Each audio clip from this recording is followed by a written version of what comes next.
This is Visitor's Book, and I'm Maya, your host. In this program, we're going to be meeting with diplomats and foreigners who are here in Pakistan. We're going to find out what they really think about the country. So our guest today is Yana Moldovan, an international consultant from Germany. So let's go meet with her.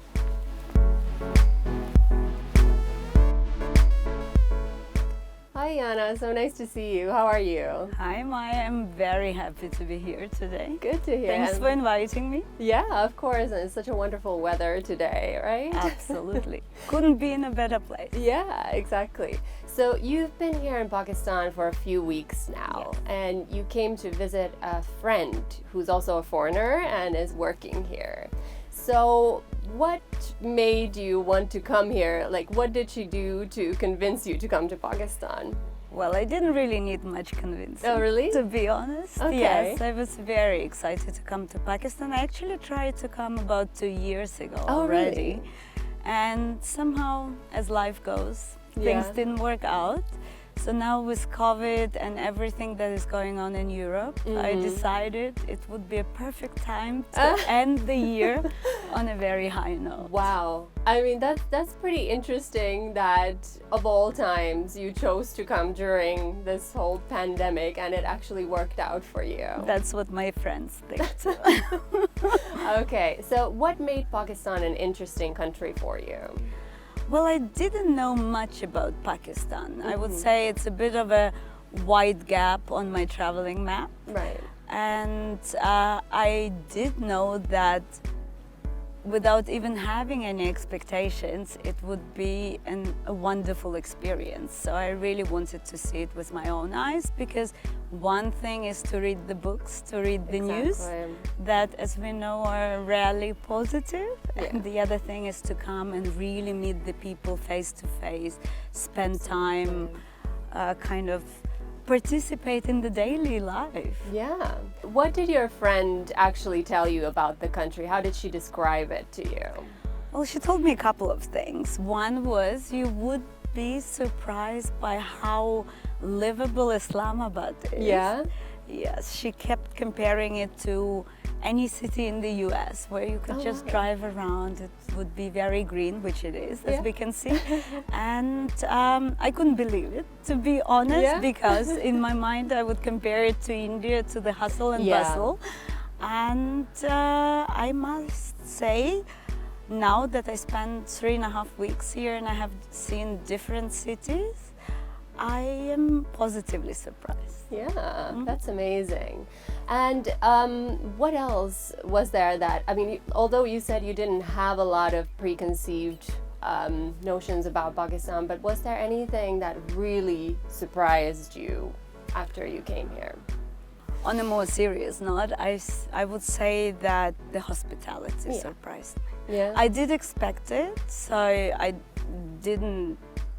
I knew that people are valuing hospitality here, but the extent of it did surprise me. I didn't feel like a tourist for a second since I'm here, more as a friend who's coming to visit. That's so nice. Do you have like a particular experience like that was where somebody like invited you to their home or something like that? Yes, many people invited me to their homes. They opened their hearts, their homes, their families for me. Yeah. It's a wonderful experience. I had a lot of interesting conversations with foreigners who live here, with locals, with people of different age groups. And it really made me think, so I'm very, very happy to be here. I am also very surprised at the amount of Christmas trees I have been decorating here lately. So didn't think that Christmas would be such a thing in Pakistan. Exactly. And I mean, there is a Christian community. Did you know about that before you Yes, came I here? knew that. I know that Pakistan is a very multicultural society. What I realized is that Christmas here is not such a, it's not a very religious tradition, let's say, but the way people whom I met have been celebrating it is more of an inclusive, friendship community. That's true. And this has been really beautiful. I had a conversation yesterday with a friend of mine about it, that back home in Germany we tend to see Christmas as a family holiday. Right. So it's something small, but it's also something very, very stressful. People need True. to buy presents. There's a lot of hustle the weeks ahead of Christmas. There's this thing called Christmas stress. Exactly, Actually. Yeah. exactly. You don't have it here. Exactly. It's so beautiful and warm and welcoming, Yeah. and I'm really fascinated by this experience. I'm very happy that I'm here during Christmas, Yeah. especially considering we have a lockdown going on in Germany. Oh, right. Yeah. So here you get to be a little bit more free. That's amazing. So, like you mentioned, you've lived in and traveled to many different countries. So you're originally from the Ukraine. Yes, Right? But then you grew up where? In Germany, right? Yes, I was born during the Soviet times. Okay. And my family immigrated to Germany when the Soviet Union was breaking apart. So I grew up in Germany, I was educated in Germany, and then I started moving around. I did my MBA in the UK, in London. I lived in Australia. I lived in Denmark. Everywhere. Yes, yes, I love it. I love it. What do you think has inspired you to travel so much in your life? First of all, the possibility. I guess when you come from a country where you don't have that freedom, or we didn't have that initially when I was growing up, it really opens you up, and just to know that you have this possibility, what a waste would it be not to take it. Exactly. And then the cultures that you encounter, the languages. I love to read, I love to see different cultures, different way of living. It reminds you, I guess, it's a wonderful reminder of the uniqueness, and yet of the way how similar we all are. Oh, that's so wonderful. I love that.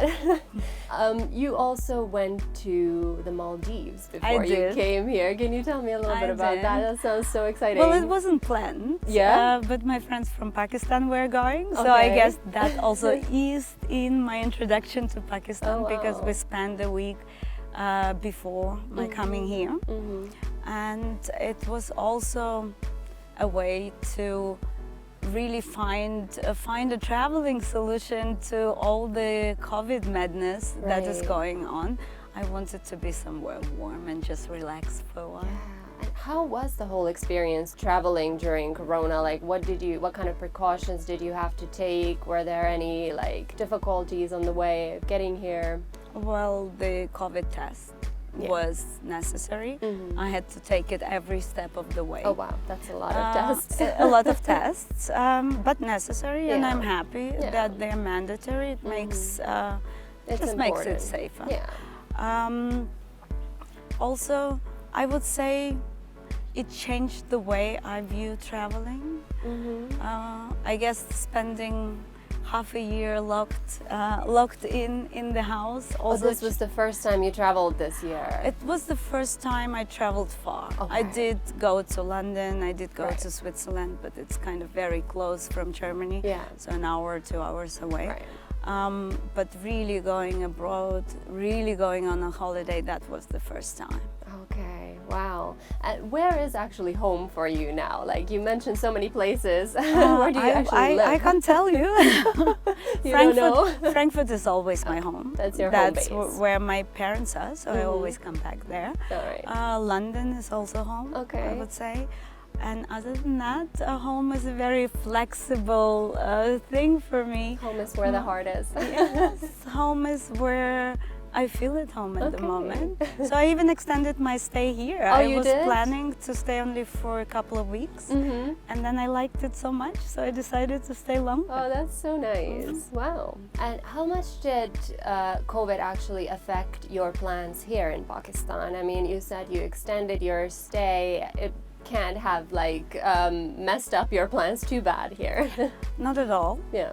I'm positively surprised how serious people are taking it, at least from what I have seen. I mean, I have a very limited experience so far. everyone has been telling me how much has changed since COVID. So just to name the fact that you can't dine in, all the restaurants experiences are always outside, so we're lucky with the weather. Exactly, you can't do that in Europe right now, it's too cold. But to be honest, we try, everyone I have met, we try to stick to SOPs. We try to be very cautious. I mean, no one wants to get sick. Yeah, of course. But still, I am able to do everything. I went to museums, I traveled around. We went hiking in the Margala Hills, it's beautiful. And I can see you've managed to do some shopping as well. It's so far the only thing. Yeah? That's lovely. Very colorful, I'm loving it. Amazing. All right, we're going to take a short break. I'll see you in a bit.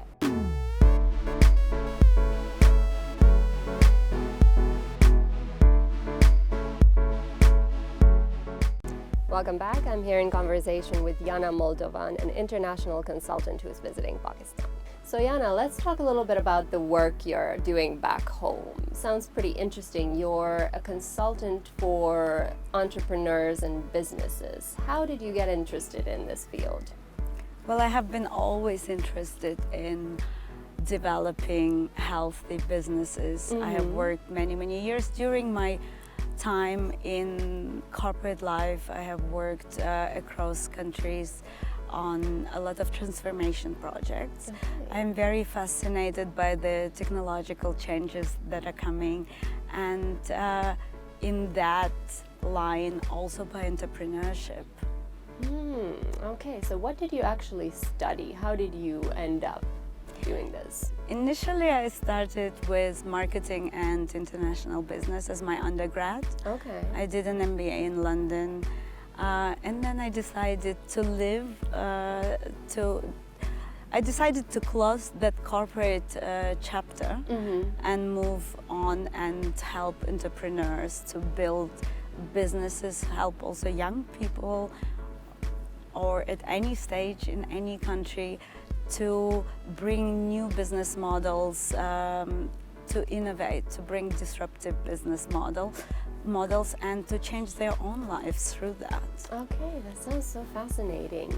Was there like a particular reason? Did you like get sick of working in the corporate world, or why did you choose to go and start your own consultancy?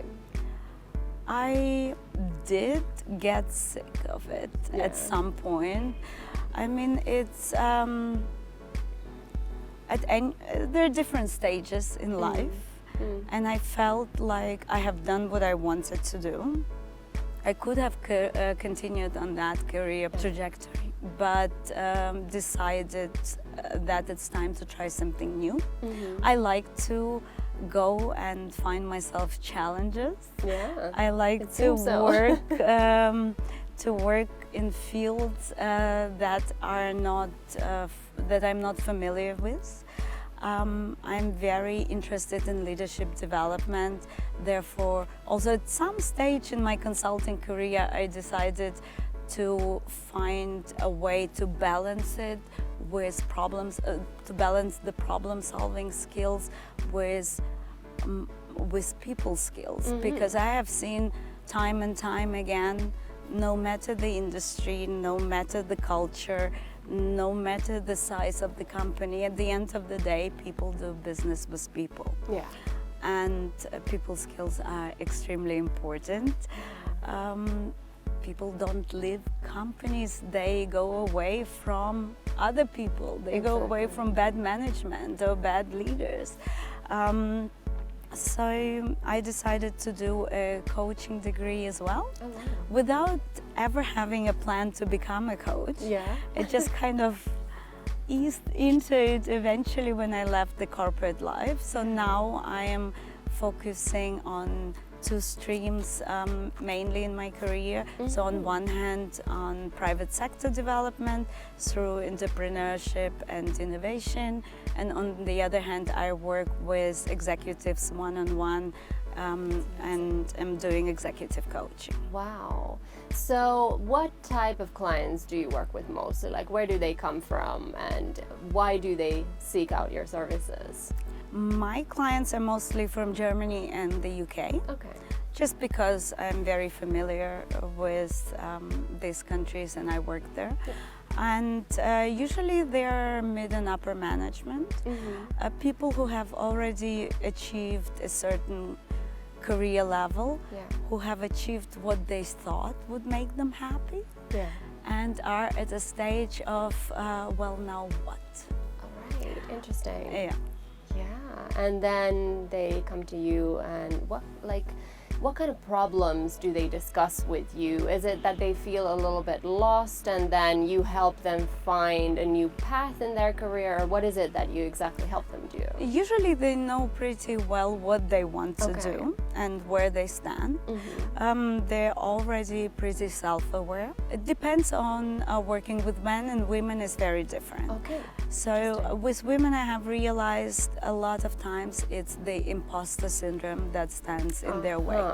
Which means that for those this who feeling don't know, of being a fraud, not being good enough, Yeah. no matter how far she came, always feeling that she's not being 100% somewhere, Right. be it in the job even or if with you the have family. qualifications, yeah. With all the best qualifications in the world, still feel you're not good with enough. all the achievements that from the outside would look amazing, Yeah. it's more the internal job. I guess it comes from, well, there are many reasons where it's coming from, but with men and women I realized that we never learn to deal with our emotions. And we are expected on the job to kind of drop those at the entrance, but I think I and you and everyone knows this is not how the world functions. Exactly. So it is my aim to help everyone I work with to really get to get the best out of them, whatever they decide to do.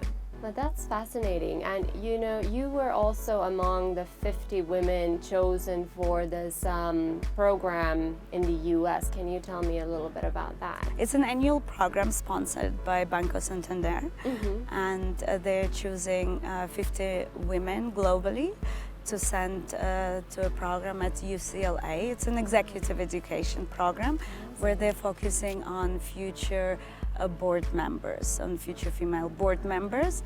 I guess we all know, no matter where you are in the world, there's still a lack of women on the board level.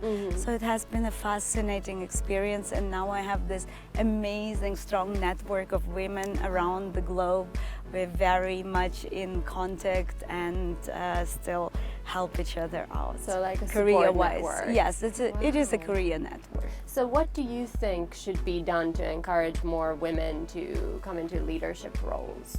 There's so many things to be done. I guess education is the most important. Also the awareness, the work on biases that we all have. Women probably even more than men.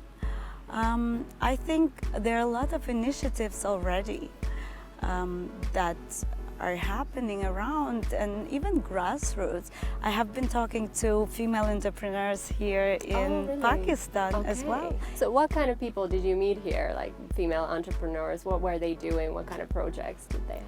I have seen everything from tech entrepreneurs to women focusing on the beauty industry, which is a big industry in Pakistan. Yeah, it is. I have met women who are running accelerators, who are running programs for other women.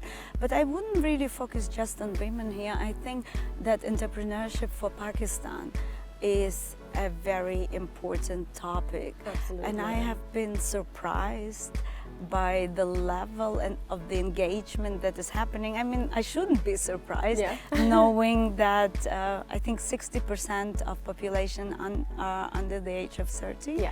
If I'm Something not like that, mistaken, something around Very that. young population. So it is a very young population, and the amount of startups and of social enterprises. For example, last time I went to Lahore, I met with the team of food banks and risk who are utilizing technology to really reduce food poverty in Pakistan, whose goal is to eradicate hunger in Pakistan. And I was amazed by the work they're doing. Really fantastic guys. And in all the conversations I'm having with people here, everyone comes and says, oh, have you talked to this startup? Oh, have you looked at this startup? Small things, but they are important. What I am amazed of is the passion of young people and the passion to really bring change to their country. Absolutely, and it seems people are also very innovative here. Yes, yes. I mean, Pakistan is a fantastic country for technological development. However, the problems that these young people are encountering are not small problems to deal with. Absolutely. A lack of infrastructure, a lack of funding. Even so, I hear that funding is not that bad. There's a lot of VC investments coming from Silicon Valley to Pakistan as well. Mainly also through Pakistani expats living in the US. Right, yeah. And the people I have been talking about have told me, when we talk about the problems that they encounter while building their enterprises, be it social enterprise or any kind of startup that they're focusing on, is a lack of policy. Right. And I guess this is a very, I know this is a very serious problem and something that cannot be taken too easily. And that makes me even more fascinated to see that they are taking on this type of issues, this type of problems, to change their country to the better, to do their little bit of contribution to make sure that this wonderful country can progress. But that sounds like you've had a pretty educational experience here as well. I try to. It would be a waste of my time. Yeah, not to. exactly. And I mean, I love that. Like, you go travel somewhere and you don't just focus on having a good time, but you try to learn about the country as well. That makes it more worthwhile, right? Absolutely. As I told you before, I feel that my way of traveling changed. So I don't go and just want to see the sights or have the cultural experience. I love to talk to people. Yeah. I guess that's why we're sitting here. I love to talk to people. I love to understand their daily life, whatever they're concerned with. It gives me a way better insight into the culture. And Pakistan is so diverse. I think I can spend several months here. Absolutely, just traveling around and really taking it in. I've been fascinated so far. So if we talk about the cultural aspect of things, like you said, you've been meeting with these entrepreneurs here and the kind of issues they face here, but what about like when you're dealing with clients at home and they're sometimes from different parts of the world? How much do you have to take culture into account when you're coaching them? Are there like different kind of working cultures around the world? Absolutely, there are different working cultures. There are definitely different expectations depending on age, depending on where you find yourself on the career ladder, depending on your goals, your aspirations. I think culture per se is something that is so natural in my view of the world, because I have been moving cultures a lot and I've been living in different cultures. I'm very sensitized to that. I'm very much on the outlook of how much is actually culture and how much are our own stories we tell ourselves. It's sometimes very easy to explain things with culture, to say, well, that's just the way it is. Right. Be it a corporate culture or be it a culture you were living in or you grew up in. But I think it's too easy. Yeah. There's more behind that. Yes. And sometimes it's an excuse. So when I work with people one-on-one and they use that excuse, I'm not letting that through. All right, we're going to take a short break. I'll see you in a bit.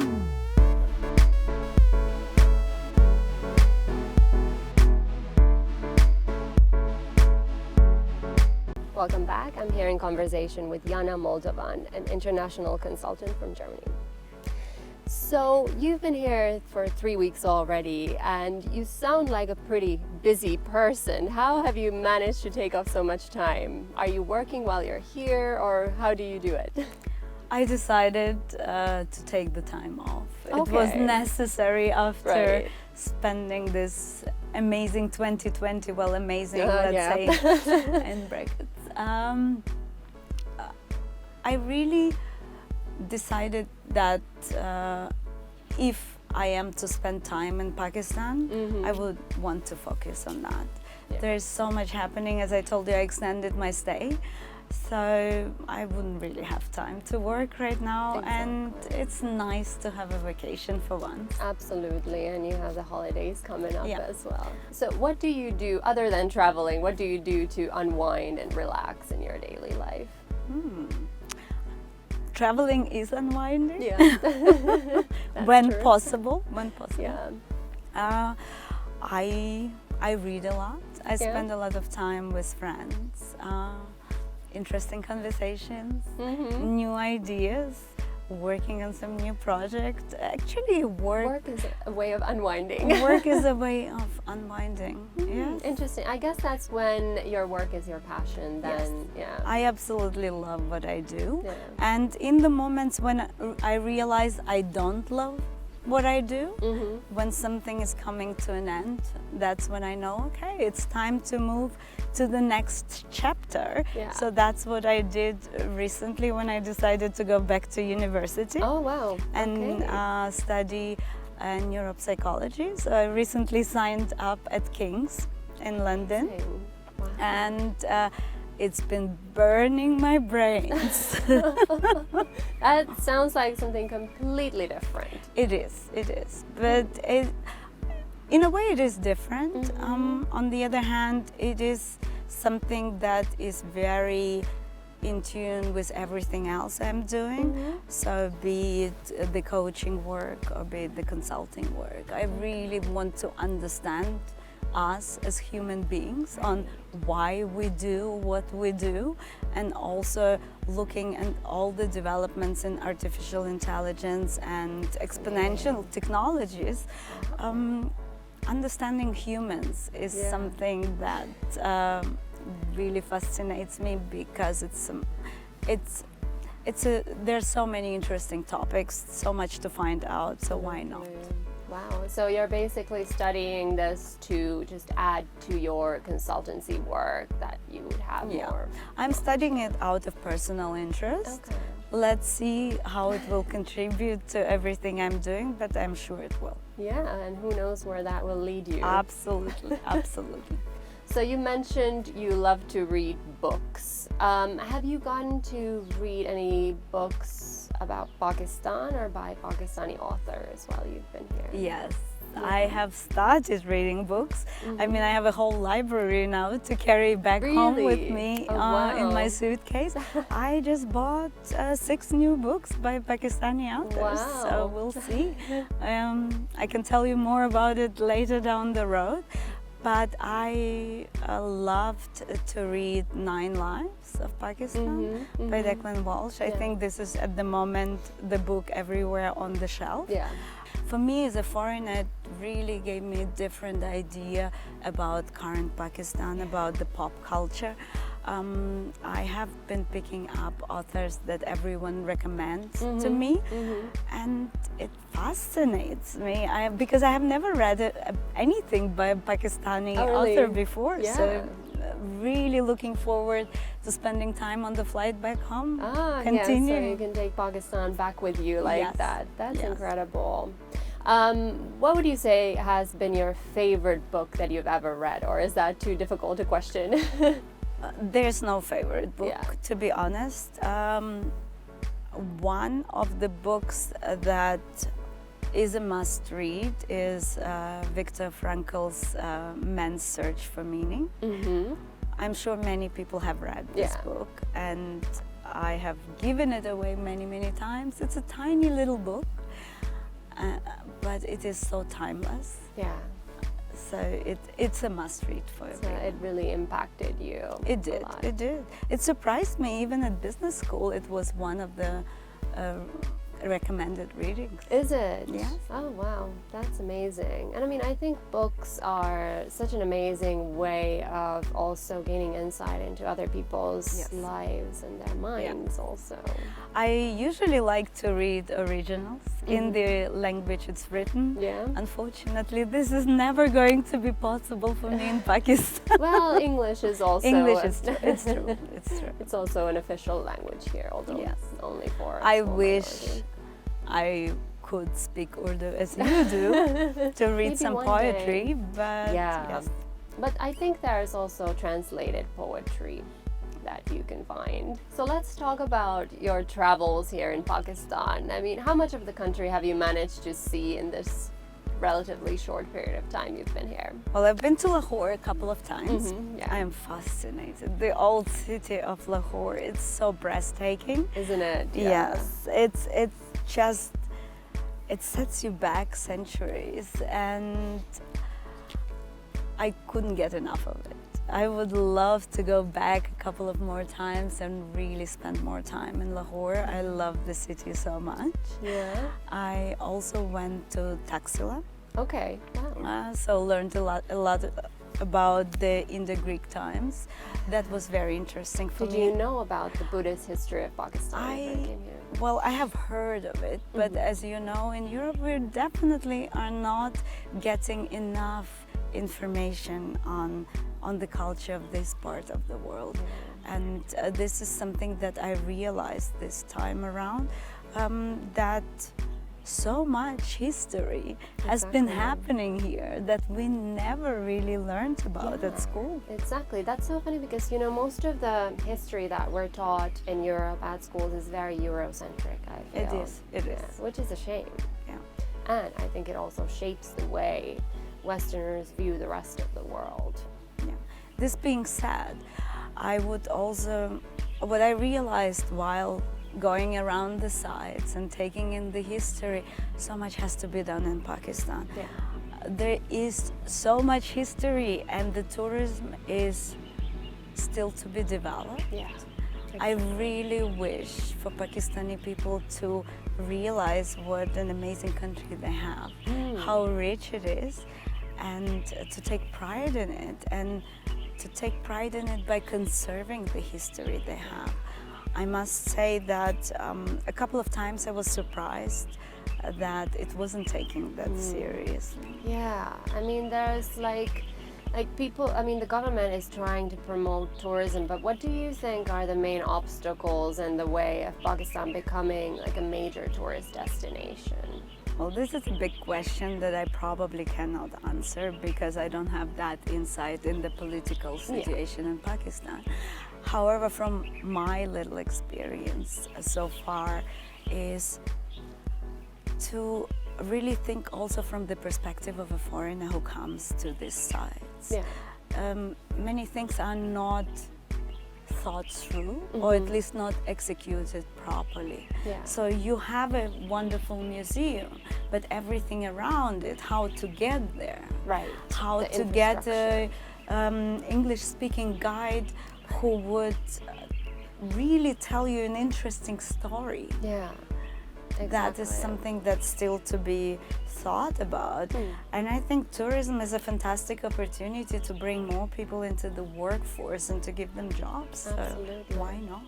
So maybe. I'm telling you, I tried to book a ticket for a bus. That was less than exciting experience. Right, so it was too difficult. It was yeah. really difficult. We had to call like 15 times for the Right. Q Connect to really get a ticket. At the end, I didn't, but On the other hand, somehow everything always works out in Pakistan. That's true. You look at things and you say, oh my gosh, what is with this, with the idea of time? Right. The understanding of time here is so different. It is. It's very frustrating sometimes for somebody coming from Europe. I decided not to get frustrated about it and just go with the flow. Yeah. And I'm happy I did decide to, because it's fascinating. And it's interesting how you said, like, somehow everything always works out, because there's this thing that Pakistanis tend to say, which is like ho jayega, which means it'll happen. Like, And don't it does worry about it. happen. And it's so true. It you does know? happen. There's rarely some planning, which is also fascinating for me. Yeah. Because in Germany, if you want anything to happen, it's a nightmare sometimes. You have to plan weeks, if not months ahead. Exactly. Here, if you decide to have a dinner party on a Friday evening and you think about it on Friday morning, Yeah. it happens. Exactly. People come, food comes, everything happens. That's so true. Like, people are so much more spontaneous, Yes. right? Yes. And that's wonderful also. So what would you say has been your favorite place? I mean, inside, you said Lahore was maybe the best Yeah. one. So any particular place inside the old city? The that walled you- city of Yeah. Lahore. The entire thing. The yeah. entire walled city. All the differences there, the mosque, the Sikh temple. Just walking around Yeah. is fascinating. The food street. I Yeah. mean, it's great. I also picked up a book about Lahore and was just reading it. I'm like, oh my gosh, there's so much to know. Yeah. I mean, the whole Mughal history and Absolutely, everything. absolutely. This is really, well, almost embarrassed to say, it's something that I have no idea about. So that is fascinating. Yeah, it really is. All right, then it's time for a rapid fire round. Let's do it. Ready? Okay. Shalwar kameez or Western clothes? Western clothes. All right. Especially in winter, right? Lahore or Karachi? I haven't been to Karachi yet, but I love Lahore. All right, fair enough. Berlin or Islamabad? Both. Good one. Chicken Kiev or biryani? Both. Okay. First thought that comes to your mind when I say Badshahi Mosque? Fascinating. Breathtaking. Yeah. I have so many words. Wow. Street food in Pakistan? Well, I don't know so much about street food, but I can tell you that homemade parathas are my favorite. Wow, okay. Truck art? I did have questions about it. The first time I saw it, I was like, why? What What's is this? happening? Yeah. What is the circus this? came to town? Yes, great idea. Awesome. Taxila? History. Margala Hills? Islamabad. Your favorite word in Urdu? Inshallah, Great. The best thing about Pakistan? the people. All right, then you get to write in our visitors book. Here you go. Wow. Let's see.